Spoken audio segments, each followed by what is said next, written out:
एकतर माझ्याकडे या लोकांशी संबंधित व्यक्तीनंच हा व्हिडिओ पाठवला। मला तर माहिती नव्हतं कोण आमदार आहे त्याच्यात। आता तुम्ही नाव सांगितलेलं आहे, त्यांच्यासारखा दिसतो मला तो।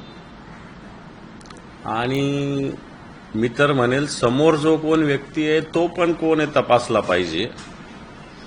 एवढ्या नोटाचे बंडल म्हणजे रास आहे, जशी धान्याची रास असते ना शेतामध्ये, तशी नोटांची रास तिथं लागलेली आहे। इथं सामान्य माणसाकडे एक 50,000 रुपये सुद्धा बँकेत भरले तर त्याला नोटीस येते 5 मिनिटात।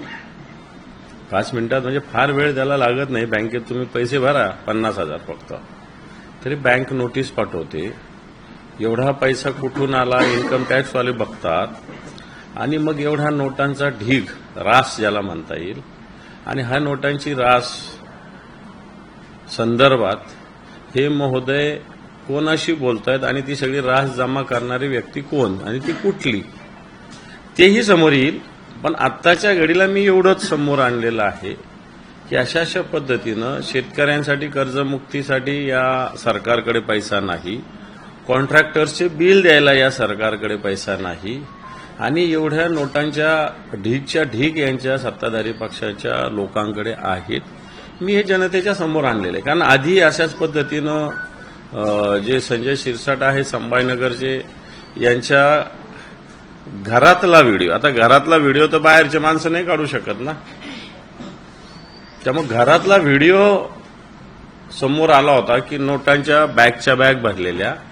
आता हा व्हिडिओ घरातलाच व्हिडिओ एका अर्थाने म्हणावं लागेल। आणि त्या महोदय जे कोणी आहेत, तुम्ही आमदार आहे सांगतात, त्यांना ह्या नोटा किती आहेत काय आहेत सगळं मला असं वाटतं दाखवल्या जातात आणि नंतर त्यांना त्या द्यायच्या असतील। त्याच्यामुळे हे जनतेसमोर आलं पाहिजे की आत्ताच्या घडीला हे सत्ताधारी पक्षाच्या लोकांनी कशा पद्धतीनं हैदोस सत्ता आणि संपत्तीचा घातलेला आहे, तो मी या व्हिडिओच्या माध्यमातून जनतेच्या समोर आणलेला आहे।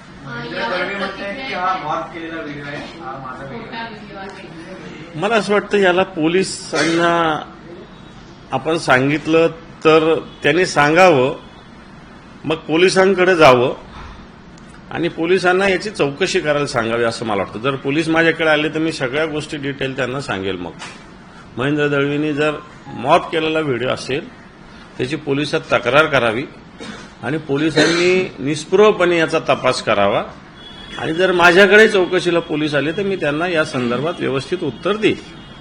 या व्हिडिओचा काही अंशी जरी सत्यता आढळली तरी मी आमदारकीचा राजीनामा देईल असं ते म्हणतात। हे पण मी कोणाला आमदारकीचा राजीनामा देण्यासाठी किंवा त्यांच्यावर आरोप करण्यासाठी हा व्हिडिओ पोस्ट केलेला नाही। मी आत्ताच्या घडीला जे 50 खोके एकदम ओके लोक म्हणत होते तर काही लोकांना राग येत होता, म्हणजे खोक्यांचंच राजकारण सगळं चालू हे दाखवण्यासाठी मला त्यांचा राजीनामा, माझं काय व्यक्तिगत त्यांच्याशी काही राजकीय नाहीये। त्यांनी त्यांचं खुशाल जे करायचं ते करावं, मला त्याच्याशी काही घेणं नाही। मी काही त्यांचा राजीनामा मी व्यक्तिगत त्यांच्यावर आरोपही केलेली नाही, करणार पण नाही। माझी भूमिका याच्यामध्ये ती कोण व्यक्ती आहे त्यांचा राजीनामा वगैरे मला त्याच्यात इंटरेस्ट नाही। मला सांगण्याचा मुद्दा आहे की आताचे सत्ताधारी पक्षाचे लोक कशा पद्धतीनं जनतेची लूटमार करून, कारण हे तर काही यांच्या शेतीच्या उत्पन्नातून नाही येत, हे सगळ्या गोष्टी फॅक्टरीतून येत नाही। मग सगळे टेंडर्स, सगळं राजकारण, सगळे याचे त्याचे टक्केवारी घेणं, बदल्यामध्ये सगळ्या गोष्टी करणं, याच्यातला हा पैसा आहे। माझा मुद्दा तो आहे। मला त्या राजीनामा वगैरे हा काही मी मागितलेला नाही, मला त्याच्याशी त्या विषयाशी काही घेणं देणं पण नाही। संशय व्यक्त केलेला आहे, घरातच आम्ही शत्रू बाळगतो आणि मातृश्री आणि तटकरे यांचे संबंध जडलेले असल्याचं महेंद्र थोरवे म्हणतात। हा व्हिडिओ तटकरेंच्या माध्यमातून तुमच्यापर्यंत पोहोचला असा आरोप सगळ्या नेत्यांचा दिसतो। तटकरेजण माझा तसा मागच्या वर्षभरात कधी बोलणं नाही। एखाद्या लग्न कार्यात कुठेतरी भेट झाली असेल आणि माझ्या मोबाईलवर तटकरेंचा ह्या वर्षभरात तरी कधी फोन बोलणं, आधी ज्यावेळेस आम्ही एकत्र होतो त्यावेळेस बोलणं होत असेल, पण आता तरी तटकरेंशी माझं बोलणं नाही। व्हिडिओ माझ्याकडे काही कोणाकडून मी काय तो सोर्स सांगण्याची आवश्यकता नाही, पण मला असं वाटतं जी गोष्ट आहे तिचा खुलासा करावा। तटकरेंकडून आला राजीनामा देणं हे सोडून द्या ना तुम्ही. तुमचं आहे का नाही तेवढं सांगा. नसेल तर पोलिसात तक्रार करा, पोलिसांना चौकशी करू द्या.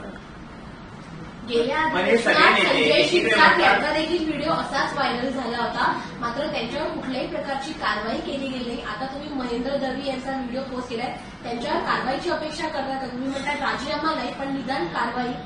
हे पहा, जसे महेंद्र दळवी आहे याच्यात तसे समोर एक लाल शर्टवर पैसे मोजणारी व्यक्ती पण आहे. तिचा चेहरा दिसत नाही. मला तर वाटतं सगळ्यात मेन कल्प्रिट ती व्यक्ती आहे, सगळ्यात महत्वाची. त्यामुळे पोलिसांची जबाबदारी आता ती.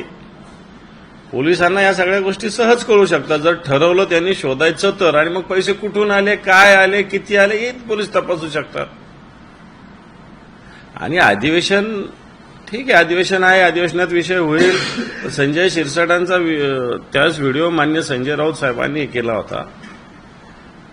खरं तर आता असे व्हिडिओ तर घरातले आहे ना. संजय शिरसाटांच्या तर बेडरूम मधला व्हिडिओ तो, तिथं तर राऊत साहेब नव्हते केलं ना. कोणी त्यांच्याच शुभचिंतकाने तो दिला असेल.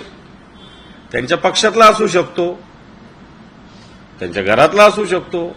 कारण बेडरूममध्ये काय माणूस कोणत्या व्यक्तीला थोडी येऊ देतो, फार जवळचा क्लोज आहे त्यालाच येऊ देतो. त्याच्या वेळेसही मला वाटतं संजय शिरसाटाने अजून शोधण्याचा प्रयत्न केला नाही की आपल्याकडे काय होतंय.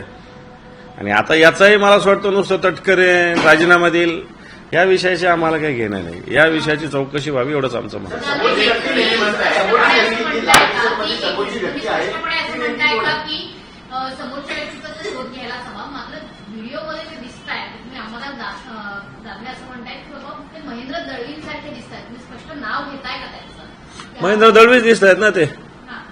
महेंद्र दळवीच दिसत आहेत. आणि समोरचाही जो व्यक्ती आहे तोही तपासावा पोलिसांनी. तर तुम्ही ओळखता का त्या समोरच्या व्यक्तीला? का कोण वाटतोय तो समोरचा? ओळखतो म्हणून मी व्हिडिओ ट्विट केलेला आहे. मी काय बिन ओळखीचं ट्विट काय बिलकुल केलेलं नाही. पोलिसांनी चौकशी करा एवढंच माझं खुलं आव्हान आहे बस. मग तुम्ही त्या समोरच्या व्यक्तीचं स्पष्टपणे नाव का घेत नाही? आणि समोरचा व्यक्ती हा त्याहीपेक्षा मोठा आरोपी असू शकतो का? एवढा नोटा असणारा माणूस त्याहीपेक्षा मोठाच असेल, येईल समोर. लोकमती आहे का तुम्ही राजकारणी? त्यांचं नाव का घेत नाही? समोरच्या व्यक्तीचं नाव का नाही? हे पहा, आता चेहरा दिसत नाही त्यामुळे तो मी नव्हेच म्हणेल तो.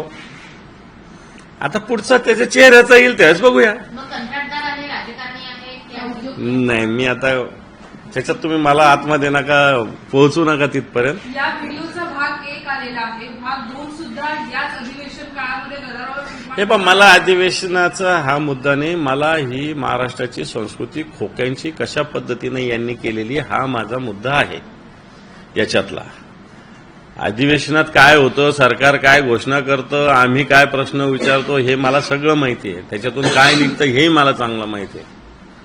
परंतु या महाराष्ट्रात कशा पद्धतीनं राजकारण चालू आहे, कशा पद्धतीनं खोक्यांचं राजकारण चालू आहे, सत्ताधारी पक्षाच्या लोकांचा उन्माद कसा आहे हे मला या निमित्तानं समोर आणायचं आहे. तर यावर दळवी म्हणताय की महेंद्र दळवी तुम्हाला सुपारीबाज आणि ब्लॅक कलरचं म्हटलेलं आहे. आता हे पहा, सगळं समोर आणल्यानंतर एखादं उदाहरण द्यावं. मी हे दिलेलं आहे समोर, त्यांनी माझं एखादं सुपारीचं किंवा ब्लॅकमेलिंगचं एखादं उदाहरण द्यावं. मी हे सगळं खोटंही सांगेल. मग तुम्ही जो समोरचा व्यक्ती आहे त्याची चौकशीची मागणी करताय, तर शोधून काढलं पाहिजे असं म्हणताय. तुमच्याकडे त्याची संपूर्ण माहिती आहे. तुम्ही स्वतः का पोलिसांमध्ये जाताय? पोलिसांनी माझ्याकडे आल्यावर मी माहिती दिली असं तुम्ही म्हणताय. हे बघ, मी आज आत्ताशी पहिलं पाऊल टाकलेलं आहे. अजून काय काय याच्यावर होतं, काय काय भूमिका सरकार घेतं, ग्रह खातं घेतं हे मला एकदा बघू द्या ना. सगळ्या गोष्टी जर सरकारने काही गोष्टी स्वतःहून केल्या तर चांगलं, नाही केल्या तर आम्हाला करता येईल ना. पुढचे मार्ग आहेत ना आमच्याकडे. महेंद्र दळवी आणि त्यांच्या सहकारी नेत्यांच्या वेगवेगळ्या प्रतिक्रिया समोर येत आहेत. आधी दानवेंवरती कारवाई व्हावी, मग ते सांगू शकतील की हा व्हिडिओ कुठून आला असं ते म्हणतात. तर दुसरीकडे हा व्हिडिओ मॉरफ आहे असं देखील दावा करताय. आणि दुसरीकडे तटकरेंवरती सुद्धा आरोप करतायत की त्यांच्याकडून हा व्हिडिओ त्यांच्यापर्यंत आलेला असेल. नेमकं त्यांच्या सगळ्या वक्तव्यांमध्ये वेगवेगळा संभ्रम दिसतोय. हे पहा, मी शिवसेना प्रमुख मान्य बाळासाहेब ठाकरे यांच्या विचाराचा उद्धवजींच्या नेतृत्वाखाली काम करणारा शिवसैनिक आहे. असं मी तटकरे बिटकरे यांचं ऐकून असे धंदे मी करणार नाही. आणि मी काही कोणत्या विषयासाठी सुद्धा हे केलेलं नाही. मी केलेलं आहे महाराष्ट्राची संस्कृती खोक्यांची कशा पद्धतीनं फोफावलेली आहे हे जनतेपर्यंत पोहोचविण्यासाठी मी केलेलं आहे. मी आता हे केलेलं आहे, ऑफिशियली माझ्या हँडलहून केलेलं आहे. पोलीस याच्यावर गुन्हा दाखल करू शकतात त्यांची इच्छा असेल तर, नसेल तर मला असं वाटतं या सगळ्या विषयाला पोलिसांचा किंवा सत्ताधारी पक्षाचा पूर्ण पाठिंबा आहे असं मी समजेल. तुम्ही पोस्टमध्ये लिहिलं आहे की शेतकऱ्यांना मदत करण्यासाठी यांच्याकडे पैसा नाहीये, मात्र पैशांची बॅग भरून मिळेल. तर मग शेतकऱ्यांना मदत अजूनही मिळाली नाहीये, मात्र आमदार पैशांच्या बॅगा घेऊन फिरताना आपल्याला दिसतंय. हे तर सत्य आहे. हे पहा, शेतकऱ्यांना 31,800 कोटीचं पॅकेज जाहीर केलं. राज्याच्या इतिहासातलं सगळ्यात मोठं पॅकेज अशी घोषणा ह्या 3 जणांनी केली, मुख्यमंत्री आणि 2 उपमुख्यमंत्र्यांनी.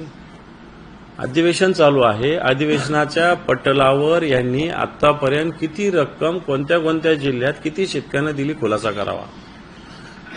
आम्ही गावोगाव फिरून आलेलो आहे, पुन्हा फिरणार आहोत, या सरकारचा पंचनामा करणार आहोत.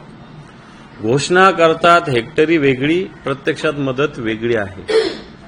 6 रुपयाचा चेक काही शेतकऱ्यांना आलेला आहे, ते माझ्याकडे व्हॉट्सअपवर शेतकऱ्यांनी पाठवलेले आहे. काही जणांनी उद्धवजींच्या दौऱ्यात, मीही नंतर पुन्हा फिरलो, या सगळ्या दौऱ्यात आमच्याजवळ पाठवलेलं आहे. जर 31,800 कोटीचं नुसतं घोषणा तुम्ही करता, अजून तर तेही त्याच्यातल्या काही रक्कम 50-60% लोकांना पोहोचलेली शेतकऱ्यांना.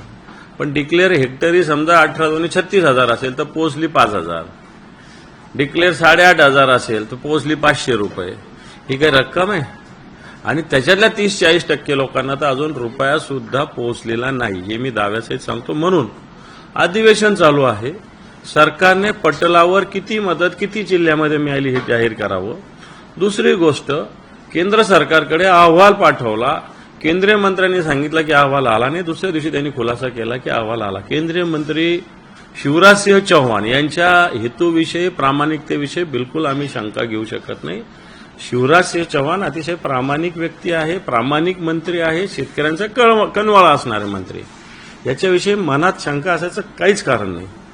मग त्या मंत्र्यांना खोटं पाडलं गेलं, खोटं बोलावं लागलं महाराष्ट्राच्या. याच्यामुळं जर हा अहवाल आधीच पाठवला तर हा अहवाल सुद्धा किती रकमेचा, किती तरतूद व्हावी अशा प्रकारचा हा सुद्धा विधिमंडळाच्या अधिवेशनात पटलावर आला पाहिजे. परंतु सरकार हे करणार नाही, कारण सरकारची मदत अजून पोहोचलेली नाही. सरकारने अहवाल उशिराच पाठवलेला होता. एकीकडे शेतकऱ्यांना ज्या मदतीची गरज असताना ती दिली जात नाही, एकीकडे या सत्ताधारी पक्षाचे लोक नगरपालिकेच्या निवडणुकामध्ये 10,000 रुपये, 5,000 रुपये मतदाराच्या घरी पाठवतात. एकीकडे अशा पद्धतीनं एवढ्या नोटाच्या रास, ज्याला म्हणतात धान्याची जशी रास अशी तशी नोटांची रास या मंत्र्यांकडे, या आमदारांकडे पडलेली आहे. माझा मुद्दा तोच आहे की एकीकडे शेतकरी दिवाळी साजरा करत नाही आणि हे एकीकडे राज्याचं दिवाळं काढतायत. सर, राज्यात सध्या स्थानिक स्वराज्य संस्थांचं निवडणुकांचं वारं वाटतंय, त्याच्याशी काही संबंध असेल असं वाटतं का? या विषयाचा व्हिडिओचा असेल ना, असेल, कुठेतरी द्यायचे असेल, काही ठेवायचे असेल, काही द्यायचे असेल, असू शकतं. कारण ऑलरेडी काही लोकांनी हेलिकॉप्टरमधून मोठ्या जडच्या जड बॅगा दाखवलेल्या आहेत. ह्या बॅगा कशासाठी? तुम्हाला 1 दिवसाचा प्रवास येतो, 2-2 एवढ्या 2-2 आणि 4-4 एवढ्या जड बॅगा कशाला? कपडे ठेवलेली घरगुती जे आपल्याला रोजचं सामान लागतं याची बॅग किती जड असते. आम्ही प्रवास करतो, पण यांच्या बॅगा 2-2 गाडला उचलत नाही. तर त्या बॅगमध्ये काय असतं? निवडणूक आयोग झोपलेला आहे का? असं कोणी सांगितलं की जातानाच तपासणी व्हावी, येतानाही तपासणी करावी लागते. पण ही सत्ताधारी पक्षाची होत नाही. आमच्या काही आमदारांनी ते समोर आणलेलं आहे आणि मला असं वाटतं हे सगळे मार्ग असेच आहे. सर, तुम्ही व्हिडिओ पोस्ट केला आहे, दुसरीकडे शेतकऱ्यांना मदत मिळत नाही हे देखील सांगितलंय. मात्र काल पहिल्याच दिवशी 75,000 कोटीच्या पुरवण्या मागण्या या सरकारने ठेवल्या आहेत. पुढे इतके मोठ्या पुरवण्या मागण्या सरकारने ठेवल्या आहेत. ते पण पुरवणी मागण्या 75,000 कोटीच्या सरकारने ठेवल्या. आता मला असं वाटतं या पुरवणी मागण्यानंतर सरकारवर 10 लाख कोटीचं कर्ज होईल, कमी जास्त. बजेटपर्यंत ते 10 लाख कोटीचं 100% होणार. देवेंद्रजी फडणवीस राज्याचे मुख्यमंत्री परवाच बोलले, राज्य आर्थिक डबघाईला निश्चित आलं आहे, परंतु दिवाळखोर झालेलं नाही. याचा अर्थ काय? माझ्या खिशात एक खडकूही नाही, फक्त आता मी घरदार विकायचं बाकी आहे, असं त्याचा अर्थ आहे. असाच त्याचा अर्थ आहे. जे देवेंद्रजी परवा चहा पानाच्या कार्यक्रमानंतर बोलले की राज्याची आर्थिक स्थिती डबघाईला आलेली आहे, परंतु राज्य दिवाळखोरीत नाही. याचा अर्थ काय घ्यायचा? डबघाईला म्हणजे काय आणि दिवाळखोरी म्हणजे काय? मलाही कळतं दिवाळखोरी. याचाच अर्थ माझ्या खिशात एक रुपया नाही, परंतु अजून मला घरदार विकायचं बाकी आहे. अशा पद्धतीनं पुरवणी मागण्यातून सरकारच्या आणि जनतेच्या डोक्यावर जे वेगवेगळ्या पद्धतीनं आता कारण कर्ज घ्यावं लागणार, कर्जाचं प्रमाण वाढणार. याचाच अर्थ असा आहे की आत्ताच्या घडीला पूर्ण राज्य आर्थिकदृष्ट्या रसातळाला या सरकारने पोहोचवलेलं आहे. आता हे कसं पोहोचवलं मला वाटतं याच्यावर आता फार वेळ लागेल बोलायला, परंतु आर्थिकदृष्ट्या हे राज्य डबघाईला झाले मुख्यमंत्र्यांनीच कबूल केलं आहे.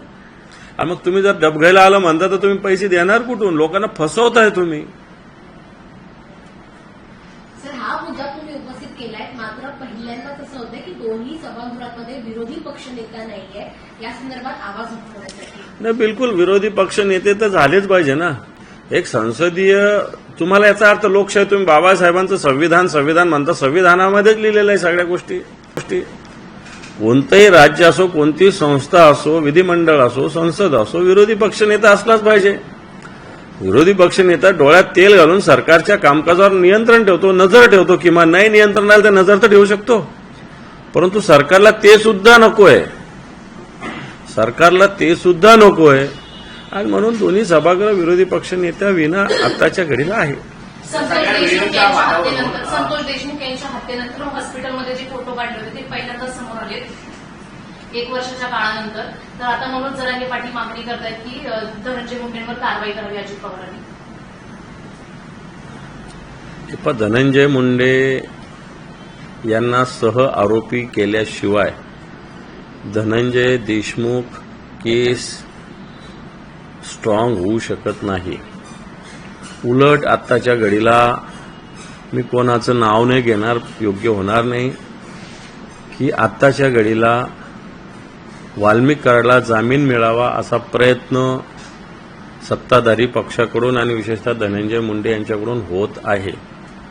त्यांनी भर सभेमध्ये वाल्मिक कराडांची आठवण काढून या घटनेला दुजोरा सुद्धा दिलेला आहे.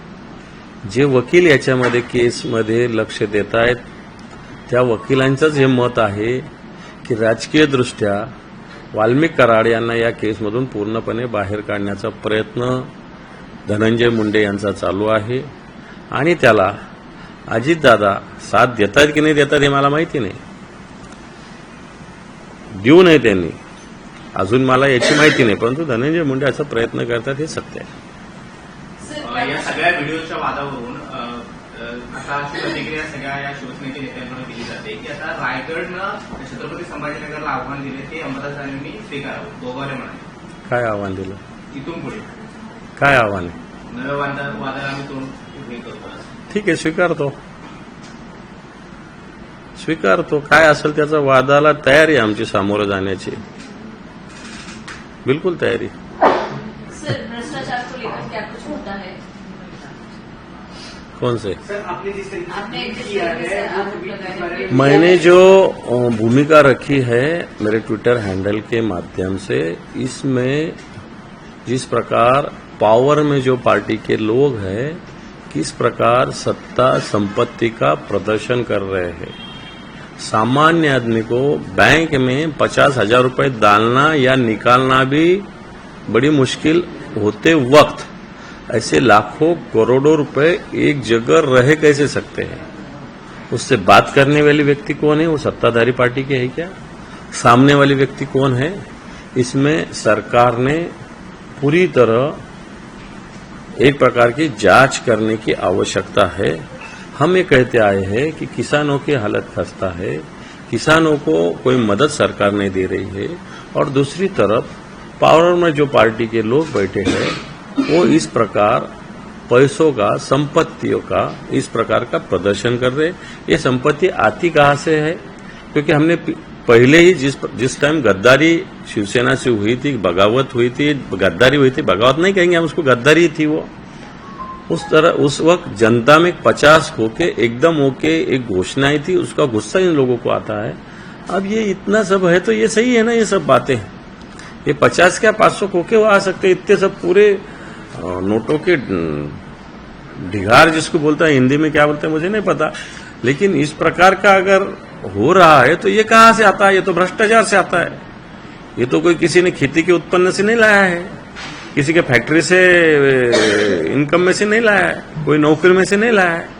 ये तो जनता को लूट मार करके लाए पैसे, और इसकी जांच सरकार ने करना चाहिए। सर लेकिन सर पहले भी ऐसे जो वीडियोस है वो वायरल हुए हैं, जो शिवसेना के मिनिस्टर्स हैं उनके वीडियो वायरल हुए। किस तरह देखते सर जब ऐसे वीडियोस वायरल होते हैं, अब ये भी नया आया है?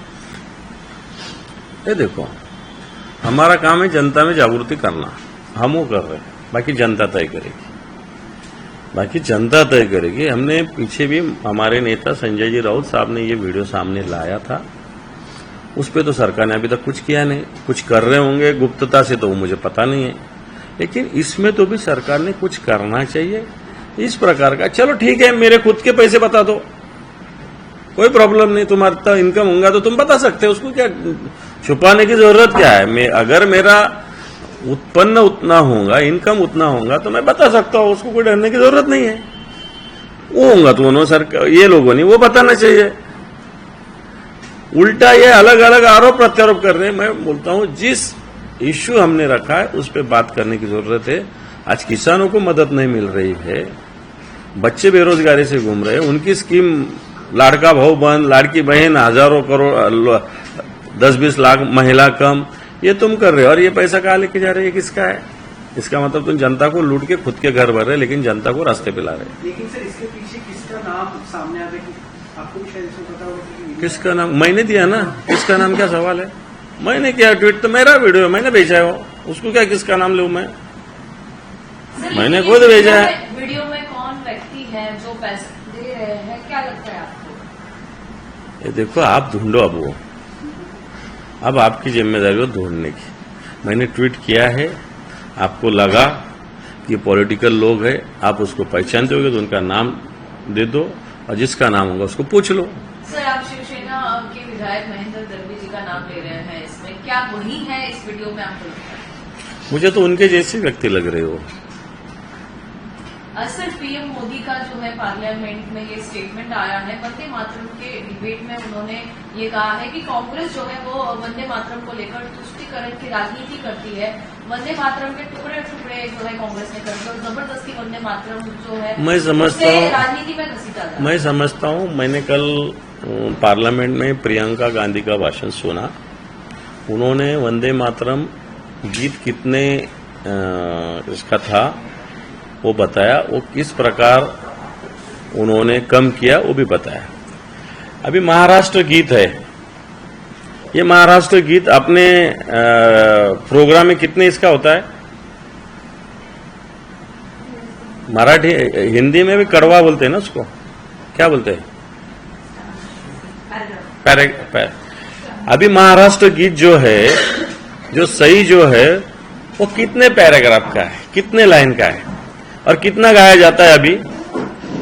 फिर वो कहना है क्या हमने कि महाराष्ट्र के गीत की तोड़ मोड़ महाराष्ट्र के फडणवीस, शिंदे, अजित पवार के सरकार ने की, ये हमने कहना है? सुनो महाराष्ट्र गीत कितने का अभी पैराग्राफ का रखा है और कितना है ओरिजिनल। उसी प्रकार वंदे मातरम रविंद्रनाथ टैगोर, नेहरू जी, सुभाष चंद्र बोस, इनका क्या संवाद हुआ, उसमें क्या क्या हुआ, ये बातें इतिहास में गवाही देती है। भारतीय जनता पार्टी का वंदे मातरम जो कहा है वो तो स्वातंत्रता का एक मंत्र था, और कांग्रेस ने किया। वो वंदे मातरम किसने स्वीकार किया? कांग्रेस ही थी उस टाइम। वो क्या अंग्रेजों ने स्वीकार किया था क्या? लेकिन नरेंद्र मोदी को कुछ भी नहीं, कुछ भी हर जगह तुष्टीकरण, हर जगह ये बातें करना, जातीयवाद फैलाना, ये उसके सिवा वो क्या करते हैं? अभी मेरा ये माध्यम से अच्छा सब्जेक्ट निकाले आपने, महाराष्ट्र गीत कितना रखा जाता है अभी, आप सिर्फ ढूंढो उसको। फिर हमने कहा कि महाराष्ट्र का अपमान कर रहे हैं।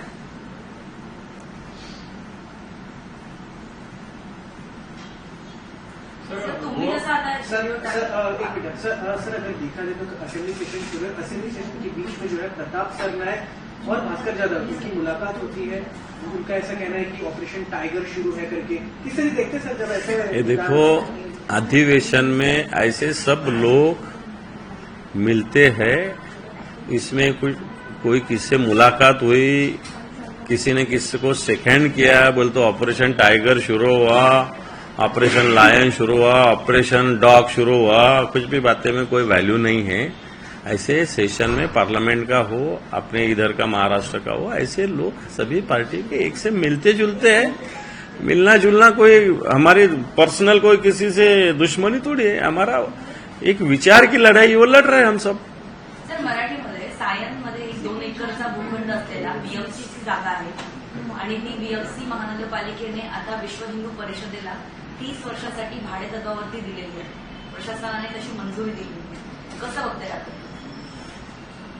मला याच्यातली माहिती घ्यावी लागेल, परंतु अशा पद्धतीनं जागा ज्या आहेत कोणत्याही राजकीय हेतूनं प्रेरित असणाऱ्या संघटनेला दिल्या जाऊ नये असा एक दंडक आहे, परंतु तो कोणीच पाळत नाही हे तितकंच सत्य आहे। पण मला याच्यातली माहिती घ्यावी लागेल। विश्व हिंदू परिषदेला दिली का काही संस्था असतात, विश्व हिंदू परिषदेला दिली नसेल असं माझं मत आहे।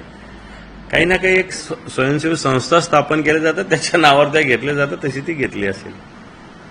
सर गोवा में जिस तरीके का अग्निकांड हुआ था जिसमें 25 लोगों की जान गंवाई, उसके जो ओनर्स हैं लूथरा ब्रदर्स वो फिलहाल देश से भाग गए हैं। इससे जिम्मेदार मानते हैं कि जो गिरफ्तारी है उसमें कहीं ना कहीं देरी हो रही है, जो जिम्मेदार है वो देश के बाहर भाग गए बचने के लिए। मैं समझता हूँ जो कोई मालिक है, मैनेजर, इनको अरेस्ट करना चाहिए, कोई भी रहो। और कहीं भाग के गया बोलते आदमी थोड़ी भाग के जा सकता है। पुलिस में दम है, ताकत रहती है अपने पुलिस में, कैसे भी ला सकते खींच के। चलो बस। पार्लियामेंट में ऊपर जो है इलेक्ट्रल रिफॉर्म्स के ऊपर चर्चा होने वाली है, किसे देखते हैं सर इलेक्ट्रल रिफॉर्म्स के ऊपर पार्लियामेंट में चर्चा होने वाली है वंदे मातरम के बाद? एक तो सही में देखा जाए तो इलेक्ट्रल रिफॉर्म पे चर्चा करनी है तो वंदे मातरम पे करना पड़ेगा, ऐसा पार्लियामेंट में हुआ। वंदे मातरम तो अपना राष्ट्रगान है, उसमें कोई चर्चा की जरूरत ही नहीं, वो तो अपना अभिमान है, अपना स्वाभिमान है। लेकिन इलेक्ट्रल रिफॉर्म में बहुत सारी बातें हैं। सरकार 1 नेशन 1 इलेक्शन कहता है, 1 नेशन 1 इलेक्शन, लेकिन सिंपल काउंसिल का इलेक्शन एक वक्त नहीं ले सकते, ऐसी स्थिति सरकार की है। Simple corporation, council, local body, जिला परिषद, पंचायत समिति, ये तक सरकार एक साथ नहीं ले सकती। अब रिफॉर्म की बात सरकार कहती है।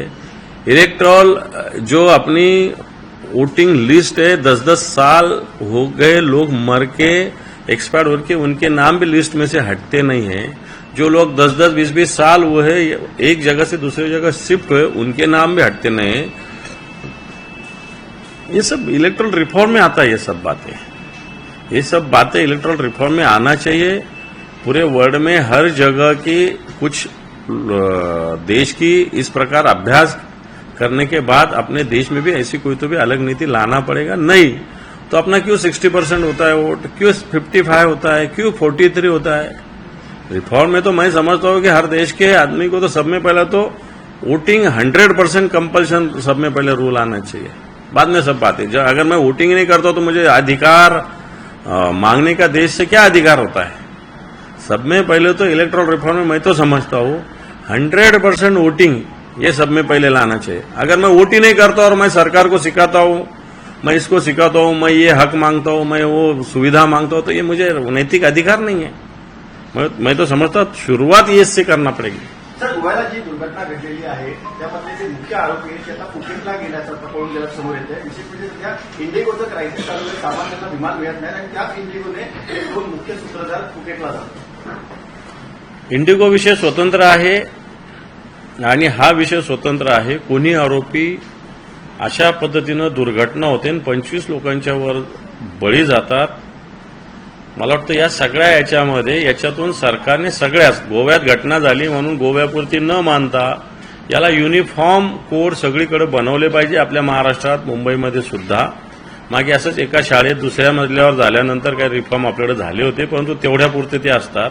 मागे बदलापूरची घटना झाल्यानंतर काही शाळेत सूचना दिल्या पण अजून त्या गोष्टी झाल्या नाहीत. तशाच या घटनेकडे बघून युनिफॉर्म अशा पद्धतीने नियम आणावे लागतील 1, आणि जे लोक याच्यात आहेत त्याच्यावर कारवाई करावी लागेल 2. आणि इंडिगोचं जर म्हणाल तर मला असं वाटतं इंडिगोवर कारवाई करायला सरकार धजत नाही की इंडिगोचे, मला असं वाटतं जाणीवपूर्वक इंडिगोला टार्गेट केलं जातं हे कळायला मार्ग नाही. कोणती एखादी खाजगी कंपनी तर येणार आहे का, तिला अदानी अंबानीची ती बघावं लागेल, आणि इंडिगो कशा पद्धतीनं पळून जाईल असा प्रयत्न केंद्र सरकारच करतं की काय, या सुद्धा भूमिकेची तपासणी केली पाहिजे असं मला वाटतं. सर, मंत्री संजय शिरसाट जे आहेत त्यांनी महेंद्र दळवी यांचा जो व्हिडिओ व्हायरल होतोय त्याच्यावरती त्यांनी दावा केलाय की हा व्हिडिओ जो आहे तो AI जनरेटेड व्हिडिओ आहे, असं संजय शिरसाट म्हणतात. संजय शिरसाट मोठे संशोधक झाले आहेत. चला, थँक्यू.